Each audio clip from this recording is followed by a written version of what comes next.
Hello students, कैसे हैं आप सब। आईसीटी वर्चुअल क्लासरूम में एक बार फिर से आपका स्वागत है। मैं विकास। आज हम क्लास 10th का मैथ्स करेंगे बच्चों, और हमारा चैप्टर चल रहा था दो चर वाले रैखिक समीकरण युग्म। तो बच्चों, उसी चैप्टर को हम आगे कंटिन्यू करेंगे। अभी तक हमने एक मेथड सीखा था बच्चों, जिसमें हम क्या करते थे, वैल्यूज हम उसकी फाइंड आउट करते थे। तो बच्चों, हल हमें फाइंड आउट करने हैं अलग अलग मेथड से, अलग अलग तरीकों से। तो अभी तक हमने ग्राफिक मेथड सीखा है कि ग्राफ बना के फिर हम सॉल्यूशन फाइंड आउट करते थे, हल निकालते थे। और दूसरा हमने प्रतिस्थापन विधि हमने सीखी थी, यानी सब्स्टिट्यूशन मेथड। तो हम दो चीजें सीख चुके हैं। अब जो सब्स्टिट्यूशन मेथड है उसी पे हम कुछ और क्वेश्चंस करेंगे, प्रैक्टिस करेंगे, ताकि आपको वो और बेहतर आ सके। तो चलिए हम स्मार्ट बोर्ड पे चलते हैं और अपने क्वेश्चन स्टार्ट करते हैं। तो ये आपके सामने है क्वेश्चन बच्चों। ये एक्सरसाइज 3.3 का है। क्वेश्चन आप देख सकते हैं क्या है इसमें। क्वेश्चन बोल रहा है कि 2x plus 3y is equal to 11 और 2x minus 4y is equal to minus 24। तो ये दो चीज आपको दी गई है। क्या है ये? क्या आप बता सकते हैं कि ये दो क्या है? ये समीकरण है, ठीक है। तो इनको लिख सकते हैं आप, समीकरण 1 और समीकरण 2। फिर उसके बाद आपको बोला है हल कीजिए, सॉल्यूशन निकालने हैं। इसका मतलब क्या हुआ कि आप x और y, ये जो दो चर हैं, इनके आप मान निकालेंगे, वैल्यूज निकालेंगे, ठीक है। वैल्यूज आने के बाद क्या बोला गया है, m का मान निकालना है आपको। और m का मान आप कैसे निकालेंगे? बोला गया है m का वह मान ज्ञात कीजिए जिसके लिए एक यहाँ पे इक्वेशन आपको और दी गई है, जिसमें y is equal to M X plus 3 है। तो m का मान इस इक्वेशन से आप निकाल देंगे। तो इसको सॉल्व करके देखिए बच्चों, और जो भी आपका आंसर आता है आप चैट सेक्शन में लिख सकते हैं, कमेंट के थ्रू आप लिख सकते हैं आप अपना आंसर। उसके बाद हम इसको साथ में सॉल्व करेंगे, तो आपका क्रॉस चेक हो जाएगा, आपको भी पता लग जाएगा कि आपने कितना सही किया है। तो इसको आप सॉल्व कीजिए। हम इसके इस टाइप के काफी सारे क्वेश्चंस कर चुके हैं हल निकालने वाले। तो इसको आप सॉल्व कीजिए। और कौन से तरीके से करेंगे? अभी हम हमारा सब्स्टिट्यूशन मेथड चल रहा है, तो उसी तरीके का आप इस्तेमाल करेंगे बच्चों। तो इसको आप सॉल्व कीजिए। जो भी आपका आंसर आता है बच्चों, आप चैट में आंसर अपना लिख के भेज सकते हैं, या फिर वैसे भी बता सकते हैं। तो इसको आप कैसे सॉल्व करेंगे? सबसे पहले आप दोनों समीकरण लिख देंगे। 2x plus 3y is equal to 11, ये समीकरण 1 हो जाता है। और 2x minus 4y is equal to minus 24, ये समीकरण 2 हो जाएगा। उसके बाद इसको हल करेंगे सबसे पहले तो आप, और x की और y की वैल्यू निकाल लेंगे। कौन सा मेथड यूज करेंगे? Substitution method. तो सब्स्टिट्यूशन मेथड में क्या होता है, कोई भी एक इक्वेशन का, एक समीकरण का इस्तेमाल करके हम किसी एक चर का मान निकाल लेते हैं। तो समीकरण 1 का हम यहाँ पे इस्तेमाल करते हैं। दोबारा मैं समीकरण 1 लिख देता हूं, 2x plus 3y is equal to 11, ये समीकरण 1 है। फिर 2x की वैल्यू क्या आ सकती है? 11 माइनस 3y, क्योंकि 3y को मैं दूसरी तरफ लेके गया और दूसरी तरफ जाते ही उसका साइन बदल गया। अब x की वैल्यू क्या आ जाएगी? अगर 2x की वैल्यू है 11 माइनस 3y, तो x की वैल्यू हो जाएगी 2, यहाँ पे नीचे आ जाएगा, डिवाइड करेगा इसको। अगर x के साथ 2 मल्टीप्लीकेशन में था तो यहाँ डिवाइड ही करेगा। तो ये यहाँ पे x का मान आ गया हमारे पास। भले ही ये y की टर्म्स में आया है, पर x का मान तो आ गया ना। और इसको हम दूसरे समीकरण में रख देंगे। तो चलिए इसको दूसरे समीकरण में रख के देखते हैं। हम बोल सकते हैं पुट द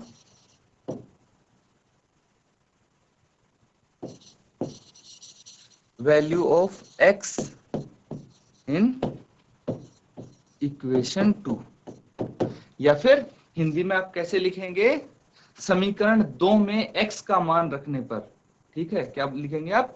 समीकरण 2 में x का मान रखने पर इस तरह आप लिख देंगे। मैं हिंदी में भी आपको लिख के बता देता हूं। समीकरण 2 में x का मान रखने पर इस तरह आप लिख देंगे। x का मान अभी तो हमने निकाला था, वही हो जाएगा x का मान।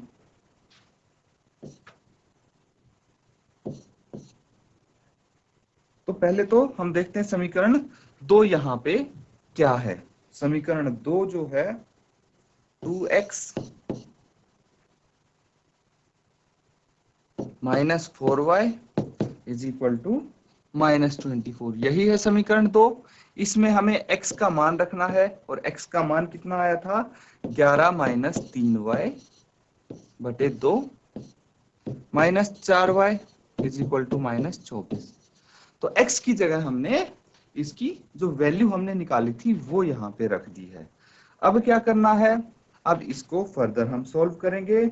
और कैसे करेंगे, देखिए ये 2 है तो हम इस 2 को कैंसिल आउट कर सकते हैं बच्चों। कैसे कर सकते हैं, जो ये 2 है तो 2/1 इसको हम लिख सकते हैं, क्योंकि कोई भी अगर आपके पास अकेला होल नंबर है तो उसके नीचे अपॉन में 1 आ सकता है। ठीक है, तो ये देखिए ये न्यूमरेटर है 2 और ये 2 डिनोमिनेटर में है, तो न्यूमरेटर डिनोमिनेटर आपस में कट सकते हैं, यानी अंश और हर को हम आपस में कैंसिल आउट कर सकते हैं अगर वो 2 फ्रैक्शन मल्टीप्लाई हो रहे हों। तो यहाँ पे देखिए ब्रैकेट के बाहर कोई साइन नहीं है, मतलब ये पूरे ब्रैकेट से मल्टीप्लाई हो रहा है। अब देखिए हम इसको क्या लिख सकते हैं, यहाँ पे फर्दर हम इसको सॉल्व करेंगे तो यहाँ पे 11 minus 3y, 11 minus 3y minus 4y is equal to -24, इसको हम लिख सकते हैं।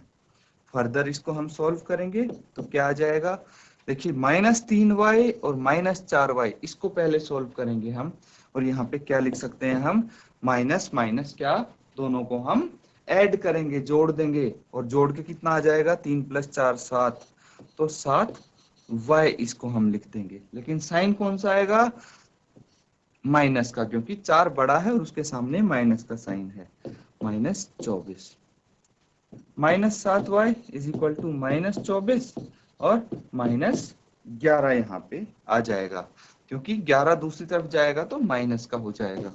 उसके बाद -7y और -24 और -11 इन दोनों को सॉल्व करेंगे तो माइनस माइनस प्लस दोनों को जोड़ देंगे, 35 आ जाएगा, और साइन आएगा जो 24 के सामने है, और ये है माइनस का। अब दोनों माइनस कैंसिल आउट हो गए तो y कितना आ जाएगा, 35/7, ये 7 वहां जाके डिवाइड में हो जाएगा, तो कैंसिल आउट करेंगे, इनको काटेंगे तो 7 एकम 7 और 7 पंचे 35, तो y का मान यहाँ पे 5 आ गया है। y का मान कितना आया है, 5 आया है। अब देखिए कि जो y का मान 5 आया है, क्या आप सबका भी मान 5 ही आया है, इसको आप चेक कर सकते हैं। और अगर 5 नहीं आया है तो कहाँ पे मिस्टेक हुई है वो आप यहाँ पे देख सकते हैं। तो इस तरह से आप y का मान यहाँ पे निकालेंगे। अब क्या करना है आपको, y का मान तो आ गया, अब x का मान आप निकालेंगे। y का मान कोई भी एक समीकरण में आप y का मान रख सकते हैं और वहां से x का मान आ जाएगा, x की वैल्यू आ जाएगी। तो चलिए अब आप किसी एक समीकरण में y का मान रख लीजिए और वहां से x का मान आपको आ जाएगा। इसको सॉल्व करके बताइए आपका x का मान क्या आया है। अब देखिए यहाँ पे हमें y की वैल्यू x की वैल्यू और निकालनी है, तो y की वैल्यू जो आई है उसको लिख सकते हैं हम, put the value of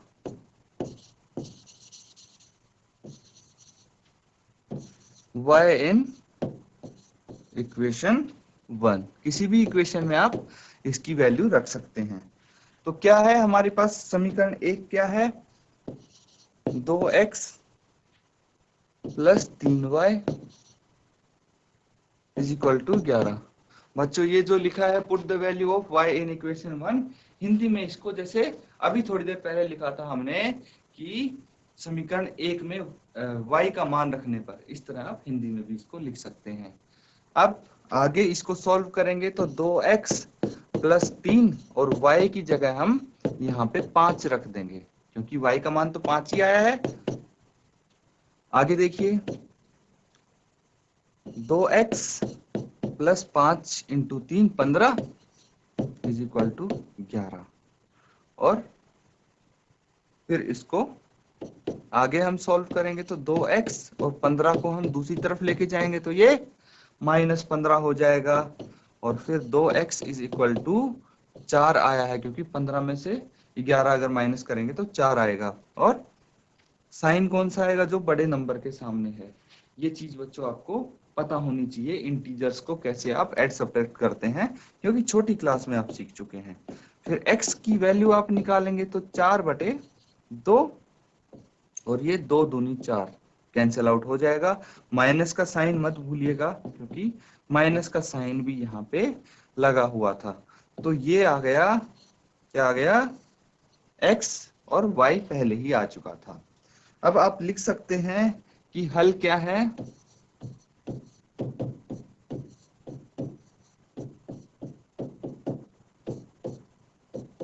x -2 और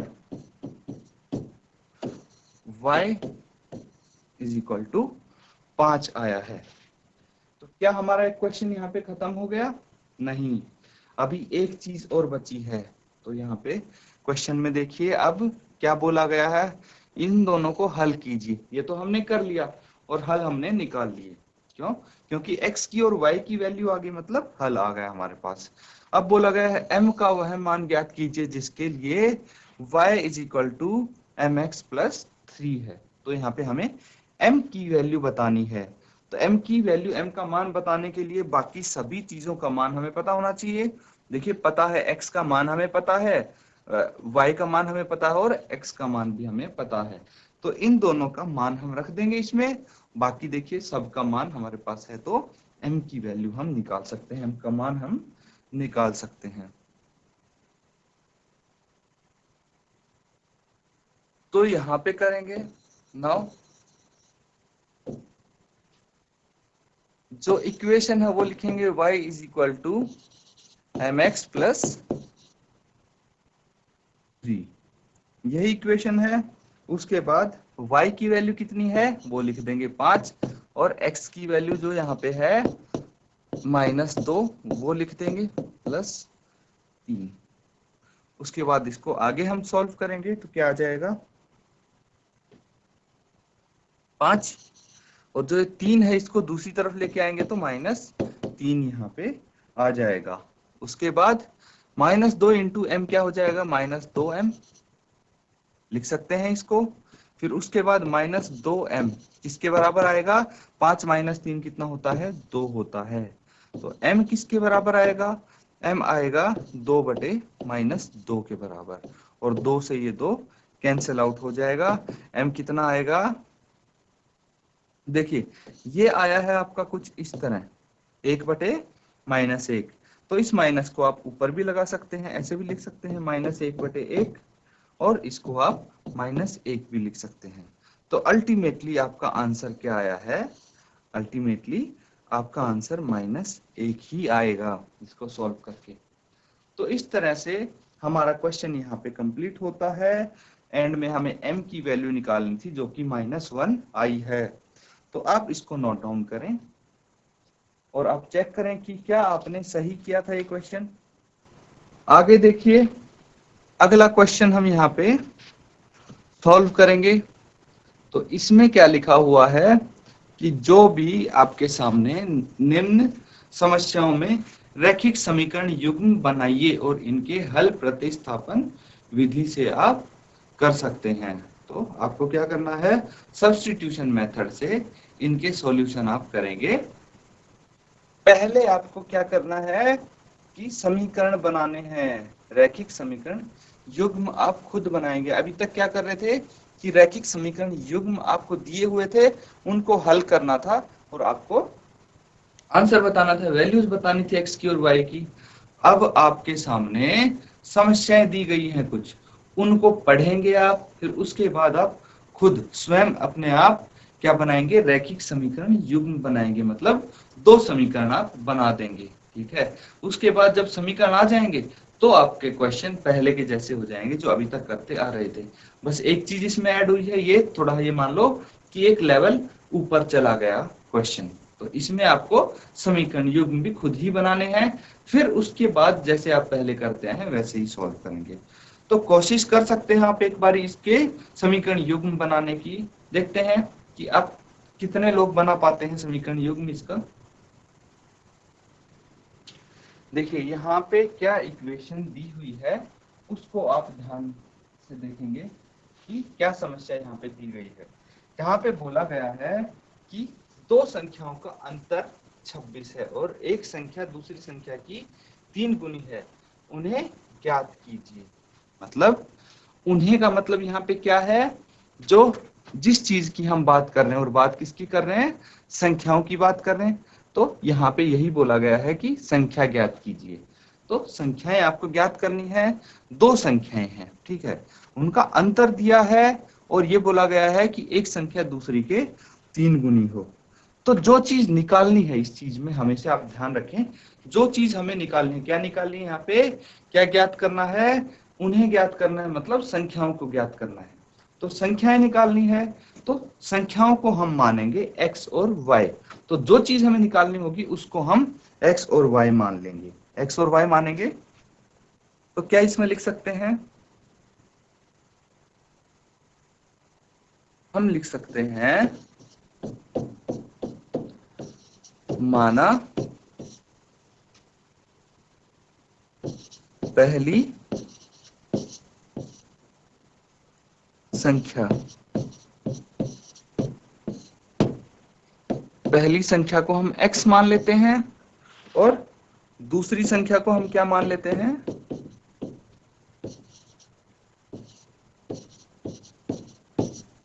दूसरी संख्या को y मान सकते हैं। तो x और y मान लिया हमने पहली और दूसरी संख्या को, ठीक है। अब जो आपके पास स्टेटमेंट दी गई है उससे आप समीकरण बनाएंगे x और y का इस्तेमाल करते हुए। तो बोला गया है दो संख्याओं का अंतर 26 है, डिफरेंस अंतर 26 है, मतलब एक संख्या में से आप दूसरी संख्या को माइनस करेंगे, घटाएंगे तो 26 आएगा।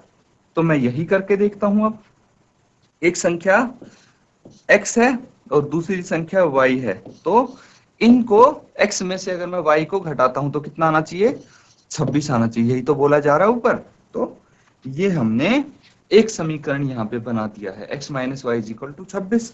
और दूसरा समीकरण हम बना सकते हैं इससे कि एक संख्या दूसरी संख्या की 3 गुनी है, मतलब एक संख्या दूसरी संख्या की 3 गुनी है। अब यहाँ पे एक ध्यान देने वाली बात ये है कि आप सबसे पहले तो ये जो समीकरण एक बना है इसमें से देख के ये बताएंगे कि x बड़ा है यहाँ पे या y बड़ा है, मतलब कौन सी संख्या बड़ी है, x बड़ी है या y बड़ी है। तो देखिए कि जो बड़ी होगी उसी में से हम माइनस करेंगे ना छोटी को, तो x ऑब्वियसली बड़ा होगा, तभी हमने x में से y को माइनस कर दिया। तो यहाँ से हमें पता लगता है समीकरण एक से कि x बड़ा है y से, क्योंकि x में से y को घटाया जा रहा है। इसीलिए जब दूसरा समीकरण हम बनाएंगे तो यहाँ पे हमें पता रहेगा कि x बड़ा है, और कितना बड़ा है, ये बोला गया है कि एक संख्या दूसरी संख्या की 3 गुनी है, मतलब जो x है वो y के 3 गुना होगा। ये भी हमें पता लग गया कि क्योंकि ऊपर दिया हुआ भाई एक संख्या दूसरी संख्या के 3 गुनी है, तो x y के 3 गुना है, ये हमें पता लग गया। अब क्या है, अब बोला जा रहा है कि इस अगर हम इन दोनों संख्याओं को बराबर करना चाहें, इक्वल करना चाहें, तो कैसे कर सकते हैं। अभी ये दोनों इक्वल नहीं है, x और y बराबर नहीं है, क्योंकि x y के 3 गुनी है। तो यहीं पे बच्चों की सबसे ज्यादा गलतियां होती हैं, और वो गलती क्या होती है, वो गलती ये होती है कि बहुत सारे बच्चे क्या कर देते हैं, x को 3 से गुना कर देते हैं और वहीं से मिस्टेक शुरू हो जाती है। ये बिल्कुल नहीं करना आपको, y को 3 से गुना करेंगे, क्योंकि भाई x तो पहले से ही 3 गुना है ना, हमें y को उसके बराबर लाने के लिए y से 3 से गुना करना पड़ेगा। ठीक है, दोबारा मैं बोलता हूं, देखो x तो पहले से ही 3 गुना है, x बड़ी है और 3 गुना है y से। तो x को क्यों मल्टीप्लाई करना, x को मल्टीप्लाई करोगे तो 3 गुना और बढ़ा दोगे उसको, इसीलिए आप क्या करोगे, आप y को 3 से मल्टीप्लाई करोगे ताकि वो x के बराबर आ जाए। अब लिख सकते हैं हम कि x 3y के बराबर है। ये हो गया समीकरण 2। आगे क्वेश्चन और करेंगे तो इस तरह से आप इक्वेशन बनाना और अच्छे से समझ पाएंगे। अब 2 समीकरण हमारे पास आ गए। अब ये पहले के जैसा हो गया, जैसे हम अभी तक सॉल्व करते आए हैं वैसे ही इसको यहाँ पे हल कर देंगे हम। तो क्या लिखेंगे हम, पुट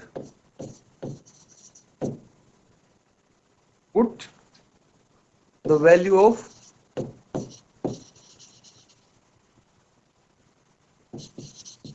x इन इक्वेशन 1।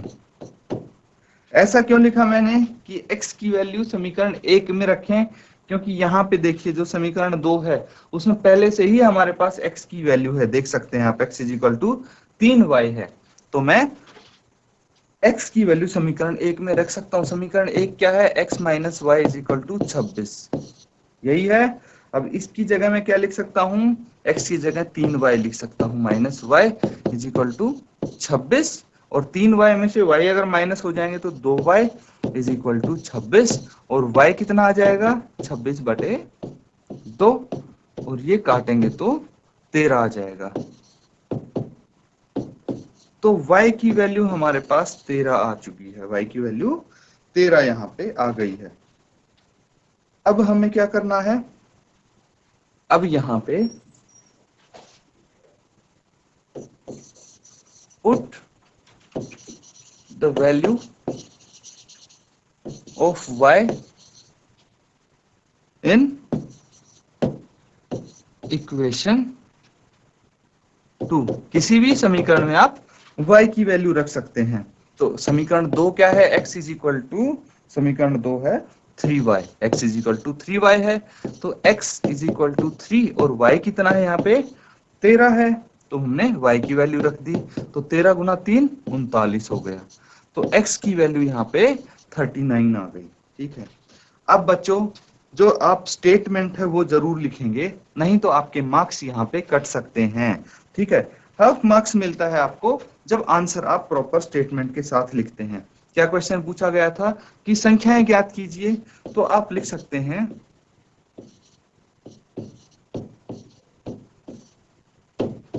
संख्याएं हैं 39 और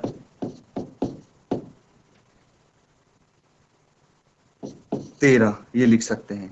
या फिर आप ये लिख सकते हैं कि पहली संख्या 39 है और दूसरी संख्या 13 है, इस तरह से। बट स्टेटमेंट के अकॉर्डिंग आप आंसर लिखेंगे, उसका आपको मार्क्स मिलता है बच्चों। तो बच्चों आज के लिए बस हम इतना ही करेंगे। जो भी हमने क्वेश्चन यहाँ पे प्रैक्टिस किए हैं, उम्मीद है आपको अच्छे से वो समझ में आए होंगे। अब आपका काम है कि आप घर पे इनको दोबारा से रिवाइज करें और आगे क्वेश्चन करके देखेंगे तो वो भी ऐसे ही हैं, आप सॉल्व कर पाएंगे। तो आगे क्वेश्चन भी आप प्रैक्टिस कीजिए। इसी के साथ आज का हम सेशन खत्म करते हैं। Thank you and have a nice day.